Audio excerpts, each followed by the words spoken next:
Hello everyone, welcome to civil Samajh. My self Shankar Kumar, assistant professor civil engineering department. आप लोग का confusion है कि फॉर्म फिलअप हम करें या ना करें। तो किसके लिए फॉर्म अभी आया है? आज 22 नवंबर है और आज से ही फॉर्म भराना शुरू हुआ है। ठीक है, तो ये जो फॉर्म है आपका थर्ड, फिफ्थ, फर्स्ट तीनों ही सेमेस्टर का फिल होगा, लेकिन किसका? ओल्ड सिलेबस का। आपका एनईपी सिलेबस है, तो एनईपी सिलेबस का फॉर्म नहीं फिल होगा। तो कौन कौन फॉर्म भर सकता है उसके बारे में बात करेंगे। और तैयार हो जाओ, अब टाइम नहीं बचा है, क्योंकि आपका एग्ज़ाम के लिए भी आपका फॉर्म भी ऑन द वे है। 20-25 दिन, 1 महीना बाद के अंदर में आप भी उस फॉर्म को भी ज़रूर आप देखेंगे। ठीक है, तो आपका फॉर्म फिलअप अभी का जरा एक नोटिस आया, उन नोटिस को पढ़ते हैं। उन नोटिस में क्या है? तो इस नोटिस में मेंशन किया गया है कि किसका फॉर्म भरा जाना है। परीक्षा आवेदन पत्र विलंब शुल्क के साथ भी आपको टाइम दिया है। 19/11 का ये नोटिस है और आज है 22/11। तो आज से ये फॉर्म भराना शुरू हुआ है 22 से 26 नवंबर तक। आप अभी जो स्टूडेंट फिफ्थ सेम में हैं वो तो फिफ्थ सेम का फॉर्म ये नहीं भरेंगे, क्योंकि ये आपका फर्स्ट, थर्ड एंड फिफ्थ तीनों का है। ये तो पहले क्लियर है कि आप अभी फिफ्थ सेम में पढ़ रहे हैं या आप अभी थर्ड सेमेस्टर में पढ़ रहे हैं, तो ये आपका लिए नहीं है। तो किसके लिए है? आप अभी फिफ्थ सेम में पढ़ रहे हैं और आपका थर्ड में बैक लगा हुआ है, तो क्या आप भरेंगे? नहीं, आप नहीं भरेंगे। आप नहीं भरेंगे, मैं क्लियर बता रहा हूँ, आप नहीं भरेंगे। आपका सिलेबस कौन सा है? एनईपी का सिलेबस है। और ये स्पेशल एग्ज़ाम कराया जा रहा है। स्पेशल एग्ज़ाम कराया जा रहा है उन बच्चों के लिए कि जो ओल्ड सिलेबस के बच्चे हैं, उनका किसी में बैक लग गया है और उनका डिग्री क्लियर नहीं हो रहा है। तो चाहे फर्स्ट के हो, थर्ड के हो, फिफ्थ के हो, चाहे सिक्स के हो, वो सब फॉर्म भरेंगे यहाँ से। तो मे भी अब आपको क्लियर हुआ होगा कि ये स्पेशल एग्ज़ाम के लिए फॉर्म भराया जा रहा है। तो बात ये है कि आपका अपना फॉर्म कब भरेंगे?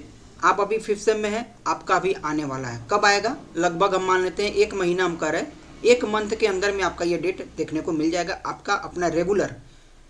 और आप अभी फिफ्थ में हैं, थर्ड में आपका बैक लगा हुआ है, तो जब आपका फिफ्थ का आएगा ना, उसी समय थर्ड का भी आएगा, तब आप थर्ड के साथ रेगुलर में फिल कीजिएगा। कंफ्यूज हो रहे हैं? कंफ्यूजन नहीं रखें। कंफ्यूजन क्या है कि अभी आपका कौन सेमेस्टर है? या तो आप अभी फिफ्थ में पढ़ रहे होंगे, या तो आप अभी थर्ड में पढ़ रहे होंगे, या तो आप अभी फर्स्ट सेम में होंगे। ठीक है, यही 3 सेमेस्टर होगा। तो अभी आपका क्या सिलेबस है? एनपी का सिलेबस है। आपके लिए ये फॉर्म नहीं है। तो ये फॉर्म किसके लिए है? तो ओल्ड सिलेबस के लिए है। जो पुराने सिलेबस से बच्चे पढ़ लिए हैं, उनका बैक लगा हुआ है, डिग्री क्लियर नहीं हो रहा है, ये फॉर्म उनके लिए है। अब आप कहेंगे कि सर हम अभी फिफ्थ में हैं, हमारा फर्स्ट में बैक लगा हुआ है, हमारा थर्ड में बैक लगा हुआ है, तो क्या हम भरेंगे? तो जी नहीं, आप नहीं भरेंगे। ठीक है, तो आप कब भरेंगे? तो जब जब ये रेगुलर आएगा ना, रेगुलर स्टूडेंट के लिए जब वो फॉर्म आएगा, तब उसमें बैक वाला भी भरा जाएगा, क्योंकि उनका एग्ज़ाम उनके सिलेबस का होगा, इनका एग्ज़ाम इनका अलग होगा। ठीक है, तो उम्मीद है कि आपको ये जानकारी समझ में आई होगी। तो ये इसका डेट है 22 से 26 नवंबर तक। तो जो बच्चे बैक वाले हैं, बैकलॉग का फॉर्म है ये, सिंपल सा लिखा हुआ है, बैकलॉग का फॉर्म है ये।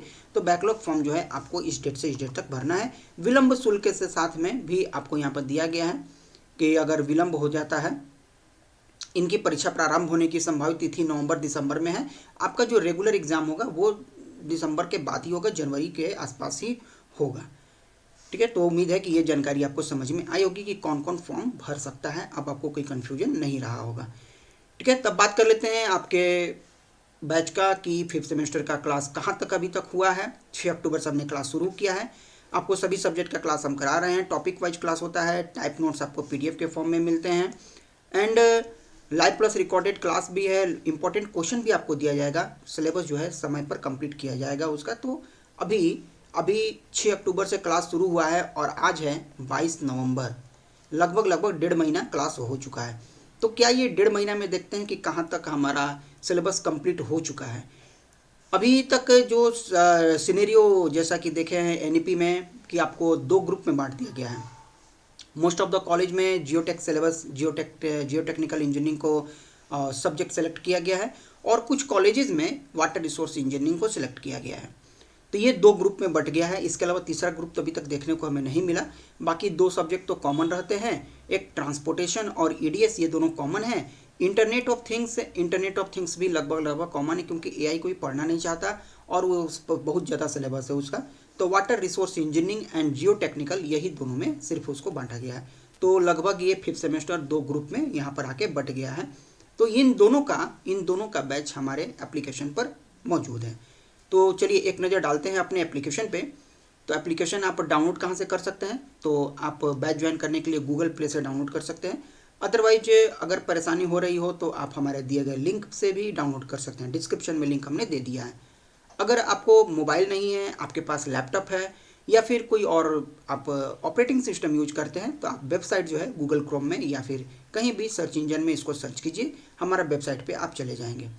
जरा एक नज़र देखते हैं कि हमारा कोर्स कहाँ तक अभी जा चुका है, कितना चीज़ हम लोगों ने उसमें पढ़ लिया है, कितना क्लास हो चुका है। तो जैसे भी आप वेबसाइट पर आते हैं, तो वेबसाइट पर आएगा तो ये आपके सामने पेज खुल जाता है। और यहाँ पर फर्स्ट वाला जो है आपका ये है 5th सेमेस्टर का, दूसरा है 3rd सेमेस्टर का। तो 5th सेमेस्टर में यहाँ पर आपके पास 2 ऑप्शन है। क्या ऑप्शन है कि एक है जियो टेक्निकल इंजीनियरिंग का, यहाँ पर मेंशन किया हुआ है, और दूसरा है यहाँ पर वाटर रिसोर्स इंजीनियरिंग का। तो जो भी आप परचेज कीजिएगा, बाय नाउ, एक्सप्लोर नाउ, दोनों का ऑप्शन आता है। अगर परचेज कर लिए होंगे तो आपको एक्सप्लोर नाउ का ऑप्शन आएगा। जैसे यहाँ पर ये कोर्स परचेज किया गया है वाटर रिसोर्स इंजीनियरिंग का, और यहाँ पर हम देखते हैं कि क्या क्या चीज़ें अभी तक क्लास हो चुकी हैं। तो हम जाएंगे यहाँ पर व्यू कोर्स कंटेंट में। व्यू कोर्स कंटेंट में जो सब्जेक्ट हैं, ऊपर में आपको ये सब्जेक्ट दिखेगा, जैसे ट्रांसपोर्टेशन, ईडीएस का, वाटर रिसोर्स, ओपन इलेक्टिव का। जैसे ओपन इलेक्टिव में आईओटी है। तो ट्रांसपोर्टेशन में देखिए, ट्रांसपोर्टेशन में कितना यूनिट है? तो टोटल 14 यूनिट है। टोटल 13 से 14 यूनिट है, वहाँ पर 13 यूनिट है लगभग। तो 13 यूनिट में से हमने 5 यूनिट कंप्लीट कर लिया है। मैं आपको बार बार रिपीट करता हूँ कि माय डियर, आपके पास जो ट्रांसपोर्टेशन सब्जेक्ट है ये काफ़ी ज़्यादा थोड़ा सा लेंदी बनाया हुआ है, ज़्यादा टफ नहीं है लेकिन लेंदी है। तो उसको आपको समय रहते उसको पढ़ना पड़ेगा। अब देखिए, जैसे यूनिट 1 की बात करें, यूनिट 1 में 5 वीडियो आए हैं। यहाँ पर नोट और वीडियो दोनों ही अवेलेबल है, 5 वीडियो।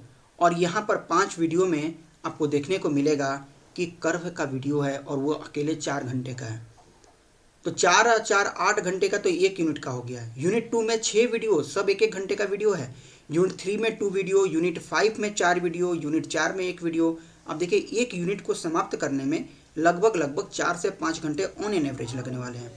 अभी तक 5 यूनिट यहाँ कंप्लीट कर लिए हैं, तो और भी इसमें 7 यूनिट लगभग इसमें बाकी है, 7 या 6 यूनिट और भी इसमें बाकी है। तो वो अभी क्लास अभी ऑनगोइंग है, ठीक है। और यहाँ से जिस किसी को भी आपको देखना होगा, आपको इसको क्लिक कीजिए, यहाँ से आपको वो चीज़ें दिखेंगी। नोट्स चाहिए तो यहाँ पर नोट्स आपको ओपन होगा, कौन कौन से नोट है, लेक्चर 1, लेक्चर 2, लेक्चर 3, 4, 5 करके यहाँ पर अवेलेबल है। वीडियो अगर देखना है तो आपको वीडियो यहाँ पर अवेलेबल होंगे। वीडियो जो क्लास हो चुके हैं, कौन कौन सा यूनिट 1 का लेक्चर नंबर 5, आपको जो भी वीडियो यहाँ पर है, ठीक है। मोर लेक्चर्स यहाँ पर देखिए, सारे वीडियो यहाँ पर अवेलेबल है। ये सभी चीज़ यहाँ पर आपको सिस्टमेटिक ढंग से यहाँ पर अवेलेबल यहाँ पर देखने को मिलता है। अगर आपको लगता है कि हम कोर्स परचेज कर लिए, कहाँ से देखेंगे, तो आप जाइए मेनू में और माई कोर्स पे जाइएगा, तो आपको अपना कोर्स ही यहाँ पर ओपन होगा। यहाँ पर एक्सप्लोर करेंगे और यहाँ से चीज़ें देखेंगे, व्यू कोर्स कंटेंट, और यहाँ पर आपको दिखेगा। एंटरप्रेन्योरशिप में भी आप देखेंगे कि टोटल 6 यूनिट है।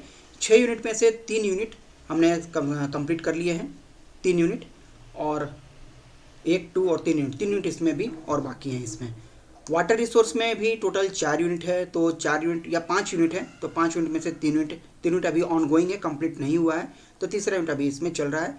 एंड ओपन इलेक्टिव यानी आईओटी में टोटल 6 यूनिट है, इसमें से 3 यूनिट कंप्लीट हो चुके हैं।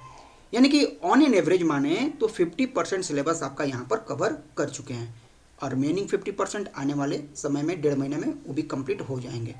तो वो आपको लगभग दिसंबर या 10 जनवरी 15 जनवरी के आसपास हम आपको ये सिलेबस कंप्लीट कर देंगे। जनवरी के लास्ट में आपका एग्ज़ाम संभावित है, तो उसके हिसाब से आप अपना प्रिपरेशन कर लीजिए। इसलिए मैंने कहा कि समय अब बहुत कम बचा हुआ है, आपको तैयार हो जाना चाहिए। अब आपके पास टाइम बहुत कम ही बच रहा है, और 5th सेमेस्टर में मार्क्स कैरी करना बड़ा ही ज़रूरी है, क्योंकि आपका यहाँ से डिसाइड होता है आपका परसेंटेज, ठीक है। तो बैच अब ज्वाइन करने के लिए एप्लीकेशन डाउनलोड कर लीजिए, और यहाँ पर आपको कुछ भी समस्या आती है तो आप हमारे दिए गए नंबर पे हमें कांटेक्ट कर सकते हैं। तो उम्मीद है कि आज की ये दी गई जानकारी आपको समझ में आई होगी, और व्हाट्सएप ग्रुप आप लोग का जो है उसमें आप ज्वाइन कर लें। जो बच्चे कोर्स परचेज करते हैं और व्हाट्सएप ग्रुप में ऐड होते हैं तो आप हमें मैसेज कर दीजिए कि हमने सर कोर्स परचेज कर लिया, आप हमें ग्रुप में ऐड कर दीजिए, या डिस्क्रिप्शन में लिंक दिया हुआ, आप डायरेक्ट वहाँ से भी ऐड हो सकते हैं। ठीक है, तो आज के सेशन में इतना ही, मिलते हैं अपने नेक्स्ट सेशन में कुछ नए टॉपिक के साथ। Thank you.